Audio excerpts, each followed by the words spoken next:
प्रशांत किशोर का ग्राफ जो है डाउन हो गया है और धीरे धीरे बढ़ करके उस जगह पर चिराग पासवान और उपेंद्र कुशवाहा ने जगह ले लिया है। उनके आने से फायदे हुए हैं। इन दोनों के आने का एनडीए गठबंधन को बहुत ज्यादा असर होता हुआ दिखाई नहीं दे रहा है। तो 50% वोटर को यदि रिझाने में एनडीए गठबंधन और नीतीश कुमार कामयाब हो गए हैं तो ये रिजल्ट किस तरफ जाएगा आप समझ सकते हैं अच्छी तरह से। ओरमा ग्रुप, जो सोचता है वो करता है, आपके अपने सपनों का आशियाना। नमस्कार, भारत लाइव देख रहा है, मेरा नाम है उत्तम कुमार। हमारे खास कार्यक्रम बाबा वाणी में आपका स्वागत है। देखिए, चुनाव को लेकर जो मतदान की तिथि है वो अब नजदीक आ रही है और जिसका आपको इंतजार है वो घड़ी लोकतंत्र का महापर्व जिसको कहा जाता है, तो जिसमें लोग अपने मताधिकार का प्रयोग करते हैं। 6 नवंबर को पहले मतदान होने हैं, लेकिन 6 नवंबर को मतदान तो होंगे ही, लेकिन फर्स्ट राउंड में ही जो महागठबंधन है वो पीछे पिछड़ रहा है। कई सारी बातें हैं, बाबा से जानेंगे। हमारे साथ बाबा हैं और सीनियर जर्नलिस्ट हैं। क्या कुछ कहिएगा बाबा, किस तरीके से देख रहे हैं? फर्स्ट राउंड से पहले ही लगभग कहानी जो है खत्म हो रही है। अब देखिए, अब तो सिंपल सी बात है उत्तम कि मैं पिछले कई दिनों से लगातार जो बातें कह रहा हूँ, बिल्कुल अब कई सीनियर जर्नलिस्ट को मैं देख रहा था जो बिहार से जुड़े हुए हैं और बिहार पर उनकी अच्छी पकड़ है, बिहार की राजनीति को अच्छी तरह से समझते हैं। बिल्कुल, अपने जीवन का 40-50 साल उन्होंने इस बिहार को दिया है, पत्रकारिता को दिया है। उन लोगों के भी अब धीरे धीरे करके सुर बदलने लगे हैं और उनका भी ये मानना है कि जो लड़ाई थी वो धीरे धीरे स्विच कर रही है। बिल्कुल, ये हम इस आधार पे कह रहे हैं कि हमने कई जगह के रिपोर्ट्स देखे हैं, कई जो पत्रकार हैं सीनियर जर्नलिस्ट उनसे हमारी बातचीत हो रही है और जिस तरह से हम परसेप्शन बना रहे हैं उससे हंसी मजाक में कभी कभी हो भी जाता है कि अरे आपको पहले ही ये बात बता दिए थे। हम भी किसी किसी की बात को लेकर के जो पहले से चर्चा हो रही थी उसकी चर्चा करते हैं। अब उस जगह हम लोग आकर के खड़े हैं ना, जहां से ये नजर आने लगा है कि चुनाव प्रचार खत्म होने के 4 दिन पहले, बिल्कुल हम आज उस दिन खड़े हैं जब आज से नवंबर का उल्टा गिनती शुरू हो गया है। 14 नवंबर की उल्टी गिनती शुरू होने से पहले हम 13 दिन अब बीत चुका है। बिल्कुल, यानी कि आज 1 तारीख है तो आज 13 दिन बच गया। तो इस 13 दिन में बिहार का मुस्तकबिल कैसे लिखाएगा, कौन लिखेगा, क्या होगा उसका, ये 6 तारीख को ही क्लियर हो जाना है। इसलिए कि 6 तारीख के अगर 121 सीटों का आंकड़ा देखें तो मैं बार बार ये बता रहा हूं कि कमोबेश ये मैच जो है 51-49 का है। बिल्कुल, मतलब 1-2 सीटें आगे पीछे दोनों में जीत करके आए हैं और जो कोसी, मिथिलांचल, सीमांचल, जिन क्षेत्रों में चुनाव होना है, कोसी का क्षेत्र है, मिथिलांचल का है, मगध का है, कुछ शाहाबाद के क्षेत्र हैं, इन क्षेत्रों के 121 सीटों को मिलाकर के देखें तो इसमें 55-56 ऐसी सीटें हैं जो निर्णायक भूमिका में है और जो कंफर्म है कि ये एनडीए जीत करके आएगी या महागठबंधन जीत करके आएगी।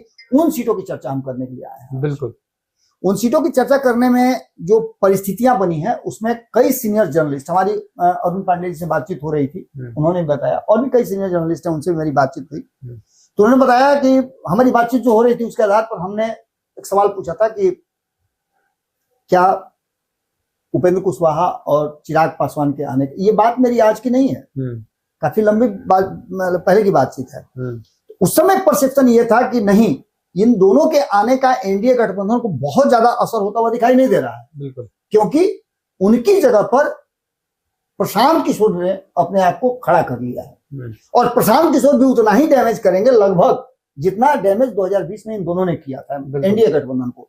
लेकिन आज उन सभी का परसेप्शन बदल गया है, क्योंकि शुरू से ही आपको याद होगा कि संपादक नवल मिश्रा जी ने एक बात कही थी कि प्रशांत किशोर परजीवी हैं, वो दूसरे के कंधे पर सवार होकर के ही राजनीति में आगे बढ़ सकते हैं और अंततः आते आते प्रशांत किशोर ने, हालांकि भीड़ तो अच्छी खासी हो रही है, लेकिन प्रशांत किशोर ने जिस तरह से फ्लैट अपने आप को कर लिया और लोगों को ये समझ में आ गया कि प्रशांत किशोर इस बार कुछ नहीं करेंगे। अगर प्रशांत किशोर के बारे में बहुत कुछ सोचना शुरू किया तो कहीं ना कहीं उल्टा दांव पड़ जाएगा। बिल्कुल, और एक हंग असेंबली हो जाएगी जो नहीं होनी चाहिए। तो ऐसी स्थिति में परिस्थितियां बदल रही हैं। अब इसमें आंकड़ों की जब बात करने हम निकलेंगे तो 58 सीटों में महागठबंधन पहले बता चुके हैं, ये 58 सीटों में 61 उम्मीदवार खड़ा कर चुका है। जिस क्षेत्र की मैं चर्चा कर रहा हूं, मगध, सीमांचल, मिथिलांचल, कोसी, शाहाबाद, इन 4 क्षेत्रों की मैं बात जो कर रहा हूं, इसका मैं डिटेल्स भी दूंगा, जिसमें 58 में से 61 या 58 में से 58 में 57 मान के चलिए कि खड़ा किया है एनडीए गठबंधन। एक को नॉमिनेशन कैंसिल होने के बाद निर्दलीय उम्मीदवार को सपोर्ट किया गया है, बिल्कुल समर्थन दिया गया है। लेकिन महागठबंधन ने 58 में 61 लोगों को उम्मीदवार बनाया है बिल्कुल, और फ्रेंडली मैच चल रहा है। ये नहीं तो वो जीतेगा। बिल्कुल। तो इसमें है क्या कि जो आंकड़े जो बता रहे हैं उन आंकड़ों में फर्स्ट पेज में 38 से 42-43 सीटें, 58 में से 38 से 42-43 सीटें बढ़त प्राप्त करती हुई दिखाई दे रही है एनडीए गठबंधन। अब इसको हम नक्सल में भी कभी बता देंगे। बिल्कुल, लेकिन ये जो अभी रुझान है, जो हमारी टीम सर्वे करके आ रही है, जो हम वहां से फीडबैक ले रहे हैं, अभी भी ये इस खबर को करने से पहले मेरी संपादक नवनीता जी से बातचीत हो रही थी, दीपक से बात हो रही थी, अभिषेक से बात हो रही थी, ये सारे लोग कहीं ना कहीं, और आप जो घूम करके अलग अलग जगहों से आ रहे हैं, उसके आधार पर जो बातें सामने आ रही हैं, वो इस बात की तरफ इशारा कर रही है कि कहीं ना कहीं जो नया परसेप्शन गढ़ा गया है और जिस तरह से 121 सीटों का ये विश्लेषण हम करने बैठे हैं, उसमें से 58 सीटों में से 38 से 42-43 सीटों पर जीत की तरफ बढ़ना एनडीए गठबंधन का ये दिखाता है कि ये चुनाव एक तरफा होता नजर आ रहा है। बिल्कुल, क्योंकि इसके पीछे जब अगर बात करने निकले हम, तो एक बात तो साफ नजर आ रही है कि जो परिस्थिति बनी है उस परिस्थिति में महागठबंधन जो आगे था वो पीछे खसक करके आ गया है। 12 से 18 सीटों के बीच में उसको बढ़त दिखाई दे रही है। ऐसे में अगर बात करें हम, तो इसका फायदा सीधे नजर आ रहा होगा। अब तो यहाँ पर क्लियर है कि कहीं ना कहीं प्रशांत किशोर का ग्राफ जो है डाउन हो गया है और धीरे धीरे बढ़ करके उस जगह पर चिराग पासवान और उपेंद्र कुशवाहा ने जगह ले लिया है। उनके आने से फायदे हुए हैं। इसके साथ साथ और भी मुकेश सहनी की बात हो रही थी, आईआईपी की बात हो रही थी कि इन लोगों के आने से क्या असर पड़ेगा। तो निश्चित रूप से इन दोनों को बार बार आजमाने की जरूरत पड़ी है। कई और, जैसे आप दैनिक भास्कर की बात कर लें, उसने भी एक सर्वे किया, द हिंदू ने अब सर्वे किया, दैनिक जागरण का सर्वे है, हिंदुस्तान ने अपनी सर्वे किए हैं, उसके अलावा और भी कई एजेंसियां हैं जो लगातार अपनी बातें रख रही हैं। लेकिन जिस लोकप्रियता की हम बात कर रहे थे, उस लोकप्रियता में एक बार फिर से ग्राफ जो है नरेंद्र मोदी का हाई हो गया है और नीतीश कुमार पर आज भी भरोसा लोग करते हैं। बिल्कुल, यानी कि इन दोनों की जोड़ी, नीतीश और नरेंद्र, आपने नारा भी सुना होगा कि नरेंद्र और नीतीश 2025 से 30, ये पूरा परसेप्शन हो गया है। अब तो दोनों का मैनिफेस्टो भी आ गया है, उसको भी देख करके आपको अंदाजा हो गया होगा। पसंदीदा वोटर कास्ट और समीकरण जितने भी जोड़ के देखे जा रहे हैं, इस 58 सीटों का जो लबोलुआब है कि एनडीए लगभग पिछली जो रिजल्ट है उस रिजल्ट को तो रिपीट कर ही रहा है, लेकिन उस पे ग्राफ को बढ़ा रहा है। कई नई सीटें हैं जिस पर प्रयोग किए गए हैं। जैसे कल ही बातचीत हो रही थी हमारी संपादक नवनीता जी से, पारू में लगातार जीतने वाले उम्मीदवार को उन्होंने माइनस कर दिया है। बिल्कुल, और उसके जगह पर नए उम्मीदवार को मौका दिया गया है। इसका सीधा मतलब था जातीय समीकरण और बाकी सब चीजों को देख करके। तो ये साफ साफ नजर आ रहा है कि जिस तरह से परिस्थिति बदली है उसमें आंकड़े भी अब कुछ अलग बात कर रहे हैं। नॉन यादव, ओबीसी, कुर्मी, बनिया एनडीए को वोट देते हैं, ये तो कंफर्म हो गया है। यादवों के वोट में बहुत बड़ा संधवारी नहीं हो रहा है, क्योंकि कई परिस्थितियां बनी हैं जिसमें अचानक से एक बार फिर से जो वोट कट के छट के आ रहे थे, उन वोटों से या तो अचानक से लोग और ज्यादा कट जाएंगे यादव समाज के लोग, या फिर उससे जुड़ जाएंगे, सिंपैथी वोट भी आएगी। इसके अलावा नीतीश को योजनाओं को लोगों ने, नीतीश कुमार की जो योजनाएं थी उस योजनाओं को दोनों हाथ से लोगों ने ग्रैब किया। बिल्कुल, उस योजना को लेकर के 20 साल में जो नीतीश कुमार ने किया है और 20 साल के बाद ये 2 महीने में जो उन्होंने घोषणाएं की हैं, उन घोषणाओं से, जिसमें 400 को से बढ़ाकर 1100 कर दिया गया है, बिजली फ्री हो गई है और भी बहुत सारी चीजें, 10,000 आपने सुनाई होगा कि महिलाओं को दिया जा रहा है। आगे 1 करोड़ लोगों को नौकरी देने की बात कर रहे हैं, रोजगार देने की बात कर रहे हैं, उसको भी देख करके चल रहा है। इसमें सबसे बड़ी बात जो है कि जो ये योजनाएं घोषित की गई हैं और 10,000 रुपए जो दिए गए हैं, लगभग 2 करोड़ 70 लाख 2 करोड़ 70 प्लान है, लेकिन 1,75 को दिया गया है। तो 1,75 को अगर देख लें तो इसमें से महिलाओं की भूमिका आप मान के चलिएगा कि नीतीश कुमार ने 1.21 यानी 1 करोड़ 21 लाख महिलाओं को 10,000 रुपए दिए हैं। ये जो वोटर है, टोटल वोटर है, उसका लगभग 35 से 38% के आसपास होती है। बिल्कुल, ये 35 से 38% और एक परिवार में ये मान के चला जाता है, एक सामान्य आंकड़ा है, एक परिवार में 3 महिलाएं वोट देती हैं। बिल्कुल, महिलाओं का वोट आपने देखा होगा पिछली बार भी ज्यादा रहा है, प्रतिशत उनका ज्यादा रहा है, वो 60% के आसपास, 70% के आसपास वोट करती हैं। बिल्कुल, तो ऐसी स्थिति में आप मान के चलिए कि अगर 1.21 को 3 गुना कर दें तो ये लगभग 3.5 से ज्यादा हो जाता है। तो यानी कि 3.5 करोड़ महिलाओं को कहीं ना कहीं इन्फ्लुएंस इस 10,000 ने किया है। बिल्कुल। और ये जब वोट देने के लिए आएंगी तो बिहार में कुल 7.4% वोटर हैं, जो 50% के आसपास हो जाता है। बिल्कुल। तो 50% वोटर को यदि रिझाने में एनडीए गठबंधन और नीतीश कुमार कामयाब हो गए हैं तो ये रिजल्ट किस तरफ जाएगा आप समझ सकते हैं अच्छी तरह से। इसमें से कई ऐसी बातें हैं जिसको देखना होगा, और आंकड़ों के हिसाब से अगर हम देखें तो कई इसमें ऐसे उम्मीदवार भी मैदान में हैं जो इस बार अपनी किस्मत आजमा रहे हैं। पहली बार कई लोग लड़ रहे हैं, और यहां तक कि नीतीश कुमार ने अपने मंत्रिमंडल के दोनों ही खेमे से लगभग 1.5 दर्जन के आसपास मंत्रियों को मैदान में उतारा है। बिल्कुल। और इनमें से कई ऐसे लोग हैं जो पहली बार भी चुनाव लड़ रहे हैं। इसके साथ साथ कई जगह परिवर्तन हुए हैं, जैसे आप समझिए पटना के अगल बगल में ही देख लीजिए ना, कई जगह उम्मीदवार बदले हैं। भाजपा ने अपने विनिंग उम्मीदवारों को, आप दानापुर में देखिए रामकृपाल यादव को भेजा गया है। बिल्कुल। पटना साहिब में उम्मीदवार बदले गए हैं। बिल्कुल।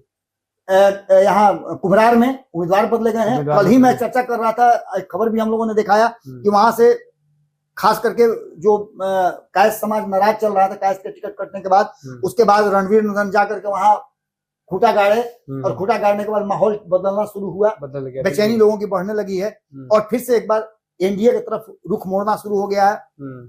इसके अलावा पिछली बार आपने देखा होगा कि जिस तरह से कई चीजें सामान्य ढंग से चल रही थी, डैमेज किया था 2 लोगों ने मिलकर के, वो इस बार नहीं होने जा रहा है।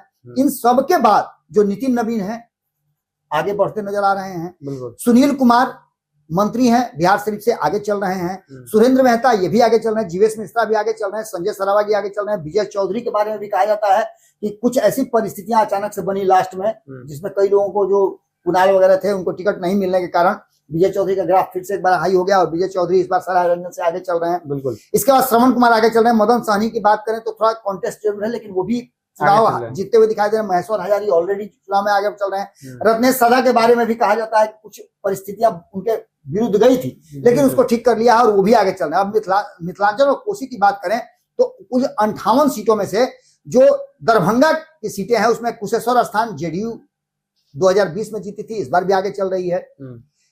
गौरा बोराम वीआईपी वहां से जीती थी 2020 में, इस बार बीजेपी आगे चल रही है। दरभंगा ग्रामीण की बात करें तो वीआईपी यहां से 2020 में आई थी, आरजेडी यहां से जीती थी। इस बार आरजेडी जो जीती थी इसमें कहीं ना कहीं ललित यादव इस बार मुश्किल में नजर आ रहे हैं। इसके अलावा बेनीपुर की बात करें तो यहाँ जेडीयू 2020 में जीती थी, इस बार कांग्रेस यहाँ से अपना उम्मीदवार उतारी है। आगे होने की कोशिश तो कर रही है, लेकिन यहाँ भी कंटेस्ट तगड़ा है। हायाघाट की बात करें तो हायाघाट में भारतीय जनता पार्टी 2020 में जीती थी, भारतीय जनता पार्टी जीतेगी। इसके अलावा दरभंगा की बात करें तो आरजेडी 2020 में जीती थी, इस बार बीजेपी ने वहां पर अपना खूंटा गाड़ दिया है। बिल्कुल। बहादुरपुर की बात करें तो जेडीयू जीती थी, जेडीयू ही आगे चल रही है। केवटी की बात करें तो बीजेपी जीती थी, बीजेपी आगे चल रही है। और जाले में भी बीजेपी की बताया हमने जीवेश मिश्रा के बारे में, बीजेपी आगे चल रही है। अलीनगर की बात करें तो वीआईपी यहाँ जीत करके आई थी, इस बार बीजेपी ने किसको खड़ा किया सबको पता है। बिल्कुल। मैथिली ठाकुर को खड़ा किया है। यहाँ कैंडिडेट में अच्छा खासा मैथिली ठाकुर वर्सेस विनोद मिश्रा हो रहा है आरजेडी। इसके अलावा अगर बात करें हम सहरसा की, तो सहरसा में सिमरी बख्तियारपुर, इस सीट को आरजेडी ने जीता था। आरजेडी निश्चित रूप से यहाँ आगे दिख रही है, लेकिन लड़ाई बहुत कॉन्टेस्ट में है। और अंतिम दिन जब वोटिंग होगा उस समय जाकर के जनता क्या करती है ये बहुत महत्वपूर्ण होगा। सोनबरसा की बात करें तो जेडीयू यहाँ से जीती थी 2020 में, जेडीयू आगे चल रही है। महिषी में जेडीयू जीती थी, इस बार आरजेडी आगे चल रही है।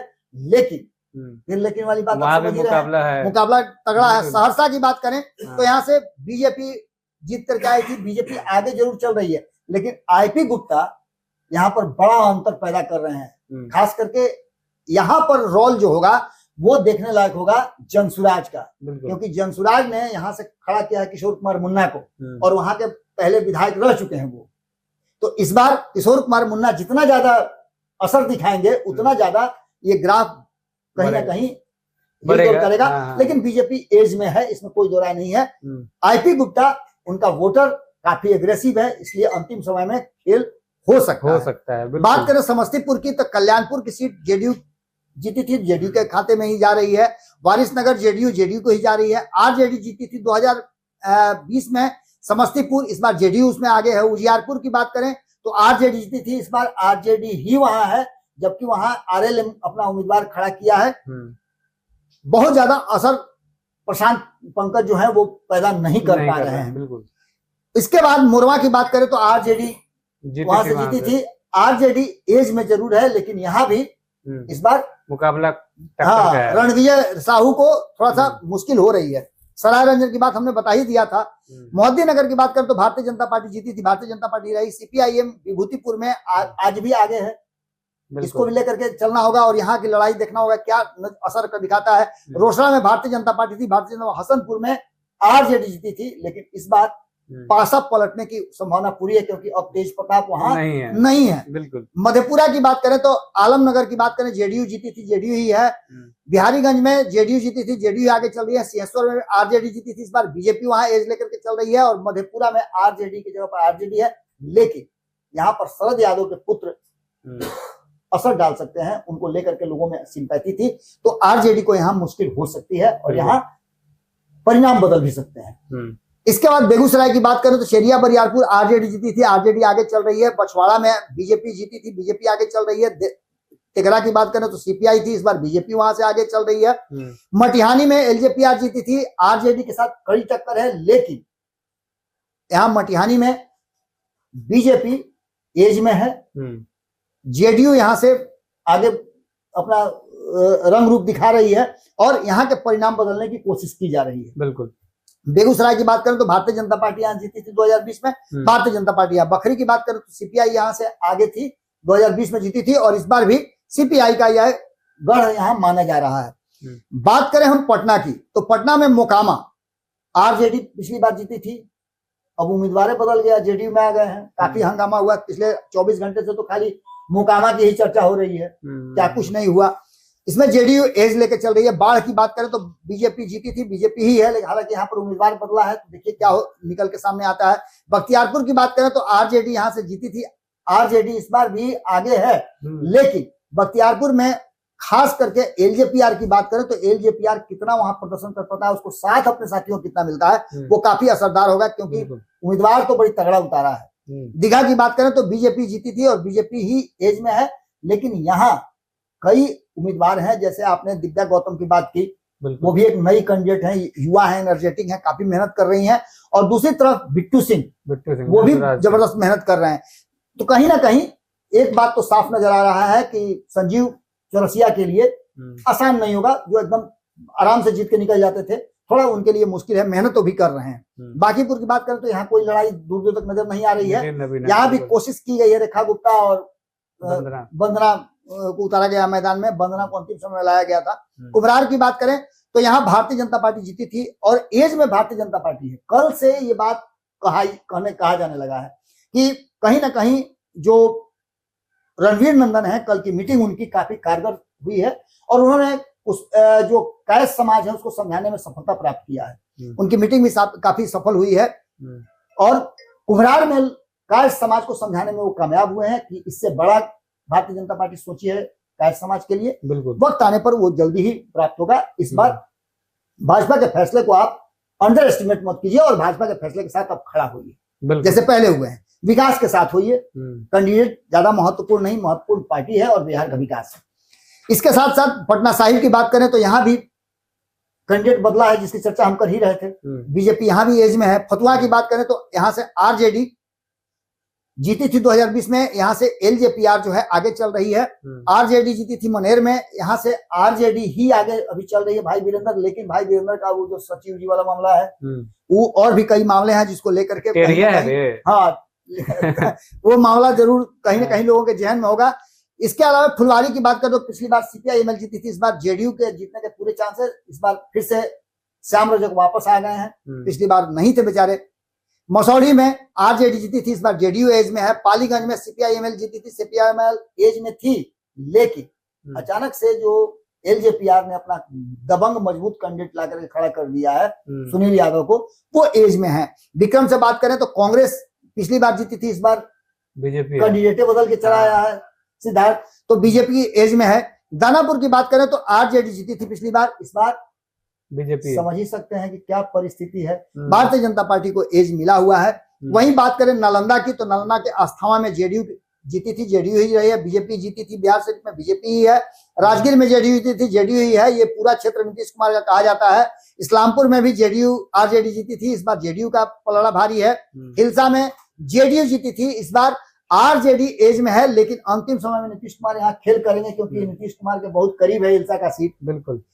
पिछली बार भी आपने देखा होगा हार जीत का आंकड़ा बहुत कम था, शक्ति यादव यहाँ बहुत कम से हारे थे, 12-13 वोट से हारे थे। बिल्कुल। नालंदा की बात करें तो जेडीयू जीती थी, जेडीयू ही है। हरनौत की बात करें तो ये तो लगातार जीतती ही आ रही है। नीतीश कुमार का ये पहला प्यार है, क्रश कहा जा सकता है उनके राजनीतिक जीवन का, क्योंकि राजनीतिक जीवन की शुरुआत उनके यहीं से हुई, हरनौत से हुई थी। शेखपुरा की बात करें तो शेखपुरा में आरजेडी जीती थी, आरजेडी एज में है, लेकिन अंतिम समय में परिणाम यहाँ भी बदलने की स्थिति है। बरबीघा में इस बार जेडीयू जो है वो 2020 में जीती थी, इस बार निर्दलीय बागी हो गए हैं। उनको लेकर के कहा जा रहा है कि वो चुनाव मैदान में आगे निकल सकते हैं। ये वर्तमान परिस्थिति है, और इस परिस्थिति को लेकर के जो हमने आकलन किया है, इसमें ये जो 58 सीटें हैं, इस 58 सीटों पे अच्छी खासी फाइट है, और ये सीटें फैसला करेंगी। जो क्लियर विनिंग सीटें हैं उसकी चर्चा हमने नहीं की है। 121 में से ये 58 वो सीटें हैं जिसकी चर्चा हम कर रहे थे। उन सीटों पे लड़ाई है, लेकिन एज जो है वो किसको मिल रहा है ये हमने स्पष्ट करके बताया, और यहीं से वो फैसला होगा कि 122 सीट का जो सरकार बनाने वाला आंकड़ा है वो किसके तरफ स्विच करता है। बिल्कुल, ये सबसे इंपॉर्टेंट है। देखिए, तो तमाम बातचीत जो है अब इस वीडियो में देख पाएंगे। 6 नवंबर को 121 विधानसभा सीटों पर पहले चरण का जो मतदान है वो होना है, और तमाम जो विधानसभा सीटें हैं वो 2020 में किसने जीती थी और 2025 में कौन लीड लेकर आगे चल रहा है, और अंत तक कौन वहां से अपनी बढ़त बढ़ाता हुआ दिख रहा है, इस वीडियो में आप बाबा से जान पाएंगे। तो फर्स्ट राउंड में कहीं ना कहीं महागठबंधन का जो गेम है वो पूरी तरीके से पैक हो गया है। तो इस खबर पर आपकी क्या कुछ प्रतिक्रिया है, कमेंट बॉक्स में जानकारी जरूर दे। बने रहिए आप हमारे साथ, देखते रहिए भारत लाइव। धन्यवाद। आपके सपनों को हमने सजाया है, ई होम्स पैनोरामा को हमने बनाया है। ई होम्स मेरा एक सपना था जिसपे मैं पिछले 4 साल से काम कर रहा था। हमने जो बनाया है वो सबने है माना। ई होम्स पैनोरामा में हो आपका भी आशियाना। और फाइनली हमने 2021 में इस प्रोजेक्ट को लॉन्च किया। बहुत लोग अप्रिशिएट कर रहे हैं कि पूर्णिया जैसे शहर में, बिहार के, एक तो बिहार की बात करें उसमें भी पूर्णिया जैसे छोटे जगह में इस तरह का लाइफस्टाइल देना, ये सुन के हम लोगों को बहुत अच्छा लगता है। ई होम्स में हमने कुछ और भी किया है, जैसे हम जिस जगह में रह रहे हैं हमारी फैमिली सिक्योर हो, उनको सिक्योरिटी का ध्यान में रखा है। आपकी सुविधा और सुरक्षा आपके लिए खास है, ये आपका विश्वास है। इसमें आर्टिफिशियल इंटेलिजेंस का 7 लेयर सिक्योरिटी का हमने इस्तेमाल किया है। लस ग्रीन कैंपस को बनाया है। यदि हमारा बाउंड्री वाल है तो वो वर्टिकल गार्डन है।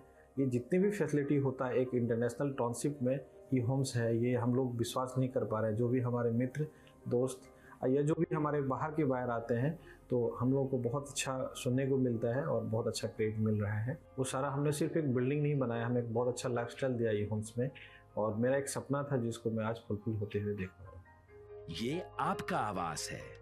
ई होम्स पैनोरामा में अब आपका निवास है।